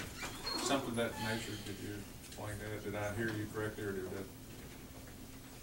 I haven't made my final decision of what I'm going to recommend, but yes, it's going to be something along the, what I recommended, 2 years ago, 2.5 years ago, is I recommended that either the board rule be changed or the board just say, we're just not gonna accept anything that's not 70% funded before they do a benefit increase of any kind. Well, 70% funded? Yeah. 2 years or 3 years ago, you gonna stick with that now? That's, well, I'm just telling you, that's where I'm starting. I'm not sure where exactly I'm at, but it's probably gonna be somewhere in that region. And there's lots of reasons for it, and that's, yeah. Yeah, that's steep. Yeah, but I mean, that's still 20% below what a corporation is expected to do. Yeah, see, here's, I mean, there's lots of factors there, and I could spend a lot of time here, and I know you're tired of listening to my voice, so I won't, but in the corporate world under PPA, you can't do a benefit increase of any kind unless you're 80% funded. You know, everybody's got the big old magnifying glass on public plans right now, and we don't need to overreact, but we do need to be aware and responsive to that to some extent, I think. Are all those public plans participatory? Most of them are, yeah. But there's some that's not. Yeah, there's some that's not, but most are. All police plans are participatory, right? In the state? Yes. All of them are, fire department as well? Yes.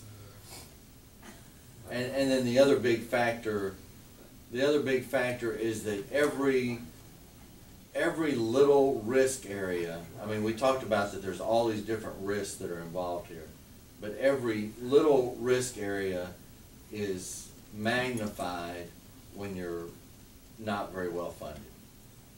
Once you're 70–80% funded, you can have a bad year in the investment world. Everybody, you know, you can have nobody die that's expected to die. You can have those kind of things happen, and it doesn't have that significant of effect on the plan. When you're 40–50% funded, every little tweak of any little assumption can throw the plan significantly off one way or the other. So there's quite a bit of increased risk at lower funding levels, and that's why I'm thinking about that. And I thought it was fair just to warn the board that I was going to suggest that in 3 months, that I was thinking on those things and doing my homework. But I think that's where I'm going to be. So you're thinking on what percentage again? I didn't hear you. 70%. That's what I did a couple years ago. That's kind of where I am, but I'm doing some more research to see if that's what the number I wanted to suggest. Keep it at 70% funded? Yeah. Before you can ask for any kind of benefit increase under the cash flow? Yeah. So Little Rock is 40% funded, I see it in 2011 under our report here. Yeah. So that would be virtually Zero cost of living. For several years. Many years.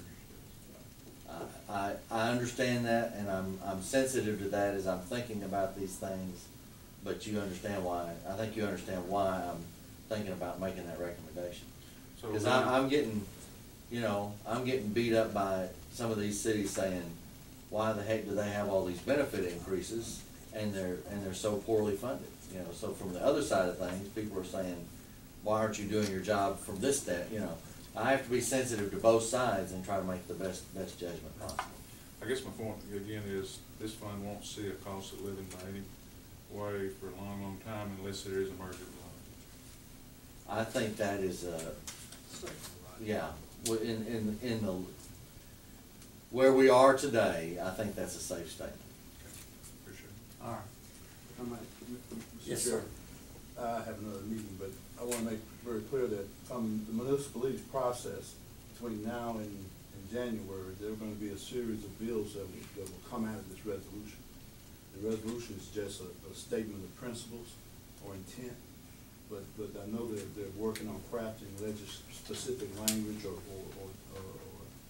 statutes that would constitute a bill or a series of bills. And I think as much as possible, if you have some specific legislative items that might be impacted under one of these titles, is to kind of hone in on that. And I'll shadow Sarah throughout the process and make sure that we address, draw it to what's coming out of that process. But I think on the input side of it, it's an opportunity to help shape whatever comes out of it. Because I think it's going to move forward, but just in what form. Thank you. So this is, January's not too far away. Would you at least, if you don't attend this meeting and give us a report, would you at least send a narrative of what?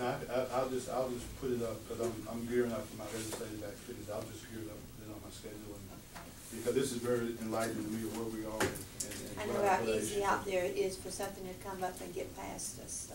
Yes, and the more I'm informed as to what the board's intent and issues are, the easier I can go out and fight for it. Yes, sir. Don't forget the air conditioning parts. Scrap metal, we got to. I mentioned this just very quickly. I mentioned this over at the meeting earlier in the week.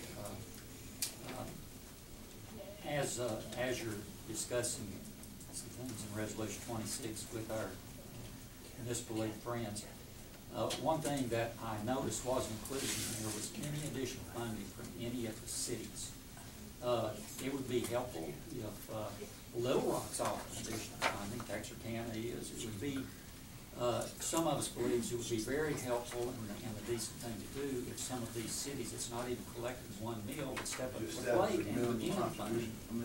That's been discussed. And that's one of the things they ask us to do is to figure out how much a meal is for these folks, as much as we can. And what the principle of a minimum contribution across the board. Yes, sir.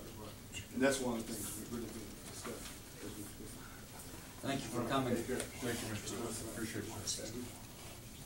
All right, item 6, report from the city attorney, first of all considering concerning a deed. Yes, sir. My discussion with Kim Chavis before she left on maternity leave was she was still working on this item, and she requested that the item be deferred until the October meeting. B, Anderson Quadro. Yes, sir. Our office looked at this issue, and first I'll just address the question that we were asked. Was the status of the pension funds, which have been paid to alternate payee, Wilma J. Anderson, under the Robert J. and Wilma J. Anderson Qualified Domestic Relations Order Quadro. Ms. Anderson was the only alternate payee listed under the Quadro, and she died after receiving benefits under the Quadro. The 1997 Quadro that we reviewed states that if the alternate payee dies prior to receipt of the benefits under the order, the entire amount due to the alternate payee reverts back to the participating member. And as you all know, the Quadro has been established according to state statute, and the PRB established that form. And it's interesting, as we were looking at this, that the 1997 Anderson Quadro did not really address this scenario. The Quadro form is authorized by statute and by the PRB, but in this instance, the actual form did not address the scenario where the alternate payee would die after receiving the funds. Upon our research, though, we noticed that in June of 2009 and September 1st, 2011, the Arkansas Local Police and Fire Retirement System amended the Lofty Rule 33, which attached a revised Quadro form, which did provide for that scenario. This scenario in the new form attached to Rule 33 was upon the alternate payee's death, the monthly payment previously assigned to the alternate payee shall revert to the member. The dilemma is that was in the new revised form, but that wasn't in the form in 97.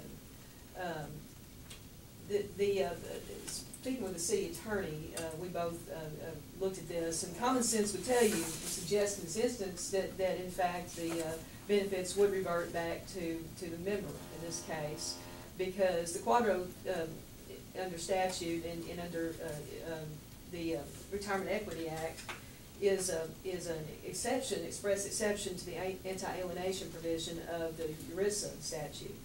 But the city attorney felt that because of some federal tax implications associated with ERISA, that the precise answer to the question is really beyond the scope of our office's expertise, and he would recommend that the Police Pension Board's tax attorneys take a look at this and provide their opinion. Let me ask you this, Yes, is he recommending that from the perspective of, can we, I mean, first of all, the decision, the crux of the decision is what we do with Exactly. that money now. Exactly. I'm not sure how to ask this. Does he, are we seeking the tax attorney's opinion so that we will know that we can, or that we will know?